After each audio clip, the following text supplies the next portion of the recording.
Hello everyone and welcome back to another episode of the Globe Tutorials.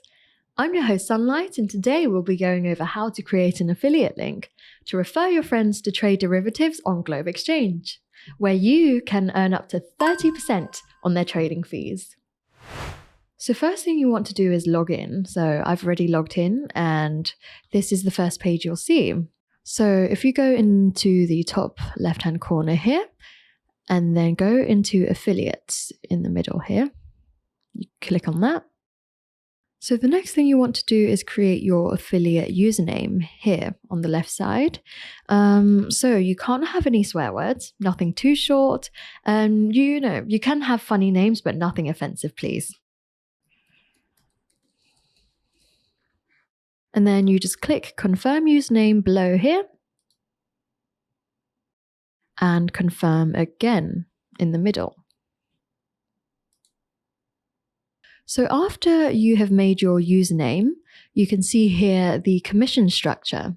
For example, for 0 to 5 people, you'll get 20% commission on their derivative trading fees.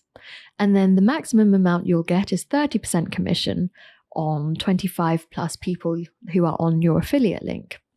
So once people start to use your affiliate link, they'll be shown here in the activated traders on the top right hand corner. So your commission is paid into your account every 15 minutes and that's paid in USD. So how you can find that is go into your wallet on the top right hand corner here and just click into that. So once you're on your derivatives account on the right hand side here, if you look at the bottom here at cash balance, you'll see that that is where the commission is paid out in USD to. And there you have it. Now you know how to create an affiliate link and where to find your payouts. If you'd like to know more about our cool features, make sure you subscribe to Globe Official so you never miss an episode. Don't forget to give us a like and comment if you have any questions. I'll see you next time. Bye.